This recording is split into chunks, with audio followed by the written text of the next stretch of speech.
aja suratnya. Karena suratnya ini aneh, misterius gitu, ya kan? Kita balas surat itu. Silahkan Bapak datang ke kantor kami pada hari ini jam sekian. Menjelang jam hari itu dan sekian, kita sudah berdebar-debar menunggu, pengen tahu siapa yang datang ini, gitu. Apa makhluk beneran atau makhluk kejadian kan? Itu yang kita udah bayangkan nih seperti apa. Ternyata Bapak Ibu sekalian, begitu masuk, yang masuk adalah seorang laki-laki tua yang sudah tua, usianya mungkin sekitar 40-an tahun. Mohon maaf, 2 tangannya putus, Pak. 2 tangannya putus dan kakinya melengkung seperti huruf O gitu. Rupanya dia tuh mau mengatakan begini, saya nggak perlu banyak cerita di surat lah, lihat aja sendiri, kira-kira gitulah. Pesannya seperti itu gitu. Setelah, waduh, kalau begini memang akhirnya kita nggak banyak ngomong, dia begini, Pak, apa yang bisa kita bantu? Ini Pak Ahmad, kalau boleh kita dibantu diberikan mesin ketik. Maaf Pak, apa anak Bapak lagi bikin piper gitu, mesin ketik?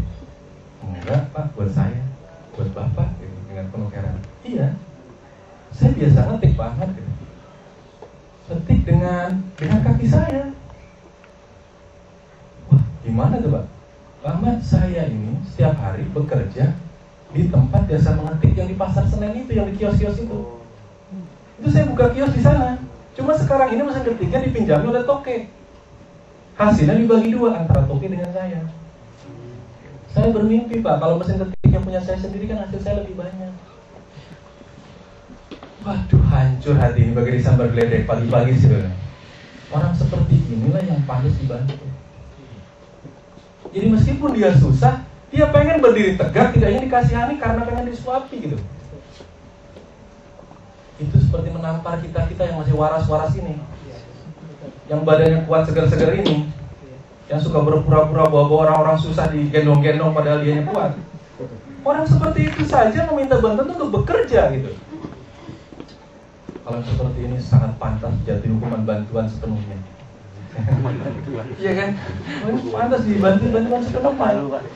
Karena dia sangat layak, 2 layaknya. Dia sudah dengan kecatatan maaf gitu. Itu juga sangat layak dibantu. Apalagi untuk bekerjanya, itu yang luar biasa. Maka akhirnya kita belikan mesin ketik. Dan kasusnya ini, ceritanya ini kita muat di koran sengaja. Akhirnya pembaca kita juga ngirimkan 4 mesin ketik Pak. Ya karena mereka tergugah semua dengan itu. Kalau gitu saya mau beliin mesin ketik, beliin. Sampai berkumpul lah mesin ketik sampai 5. Maka saya bilang ke Bapak itu, Pak sekarang Bapak berganti jadi toke mesin jasa mengetik. Tadinya mau niat jadi pekerja lagi, jadi sekarang jadi toke karena sudah punya 5 mesin ketik. Ini yang dimaksud menolong yang luar biasa itu seperti itu Pak. Mengubah orang dari tidak berdaya bahkan bisa jadi sesuatu. Sebagai cerita penutup saya sebelum saya mutar video, ya.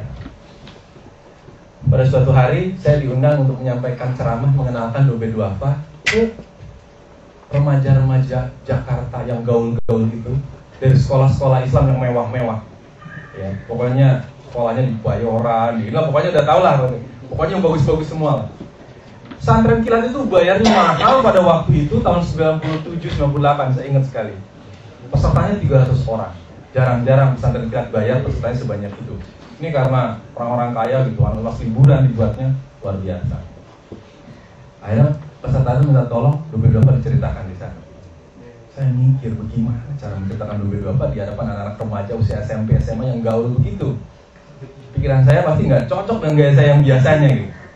Maka akhirnya saya pikir sederhana lah. Saya bawa 1 slide gambar. Zaman itu LCD masih belum terlalu populer, masih banyaknya pakai slide itu yang proyektor yang biasa.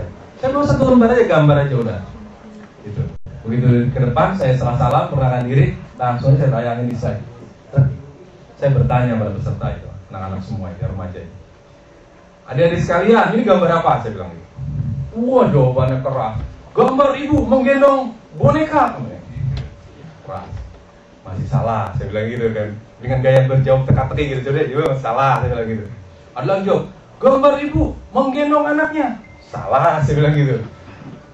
Pak, gambar ibu menggendong monyet katanya. Oh ya salah, saya bilang gitu. Ada lagi yang iseng. Itu Pak, gambar ibu menggendong monyet, menggendong ular katanya. Oh bukan.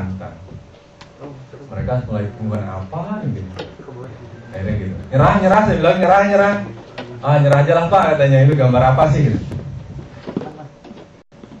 Saya bilang, ini adalah gambar seorang ibu yang menggendong payudaranya. Yang hitam itu adalah darah yang sudah mengering, yang kuning itu adalah ulat-ulat yang memakan payudaranya. Jadi ibu itu adalah terkena kanker payudara yang pecah, sehingga membelah payudaranya, hitam ke kuning-kuningan. Darahnya masih kelihatan. Setelah saya mengatakan begitu, semuanya langsung gitu, semuanya terkesiap semuanya. Dalam kondisi terdiam seperti itu, saya mengajukan sebuah pertanyaan. Adik-adik, ibu itu pengen gak punya penyakit kayak begini? Tidak, dengan begitu kerasnya itu. Anak serempak 200-300 orang, begitu tidak begitu. Ruangan penuh sama suara. Ibu itu nggak pengen punya penyakit seperti ini. Anaknya ibu itu pengen nggak? Tidak. Menurun sedikit desibelnya dibanding yang pertama.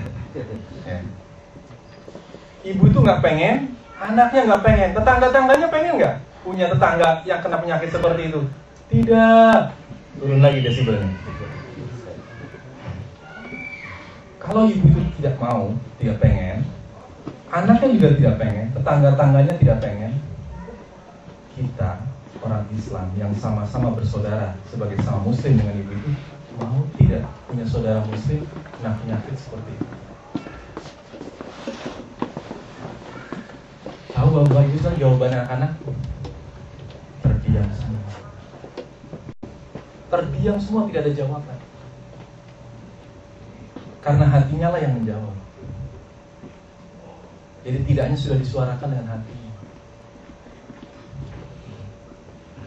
Terus saya katakan begini, ibu itu rumahnya hanya 4x5 meter, atapnya juga pendek sekali, alat-alat yang dipunya hanya alat dapur, dan jadi buru cuci, gajinya cuma sekian, biaya berobatnya sekian.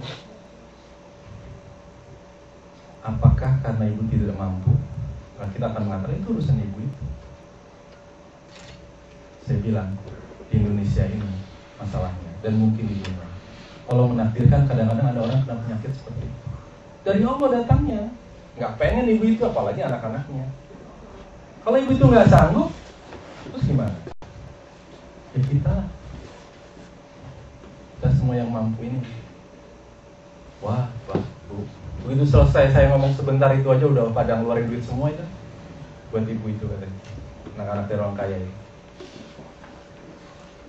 Salah seorang ibu, saya bilang, kena kanker tumor ganas di sini sebesar apel merah itu, di dahinya selama 7 tahun. Tidak diobati apa-apa, karena 7 tahun karena tidak punya uang. Bayangkan, saya bilang, anak-anak gadis remaja seperti kalian, baru jerawat sejentik ini di sini, sibuknya cari kosmetik minta ampun, obat segala macam dibeli, salon kalau perlu yang terkenal dikunjungi. Ibu itu saya bilang kena kanker apel sebesar segini, tumor di dahinya, menghalangi sujudnya dan sholatnya. 7 tahun ditahan karena gak punya uang. Itu yang saya sampaikan ke mereka. Ketika cerita ini saya ulang pada saat saya memberi orientasi di Mahasiswa UI, itu juga rame-rame ngasih duit juga ya, buat ibu itu kan. Ya. Bagian terakhir saya tidak ingin banyak-banyak cerita. Oke, saya muter-muter video saja. Bagian akhir sebelum kita tanya jawab. Yang dasar katakan ya. Allah, syukur padanya, ucapkanlah alhamdulillah. Alhamdulillah, pujian bagi Allah subhanallah. Karena habis ini kita mau rapat, jadi banyak inspirasi. Harus dimanfaatkan waktunya setengah jam untuk menggali sebanyak mungkin ilmu dari Bapak Ahmad Juwaini. Jadi wajib ya. Silakan bagi rekan-rekan, langsung aja siapa yang mau bertanya, dan kita urut dari sebelah kanan sebelah kiri ya.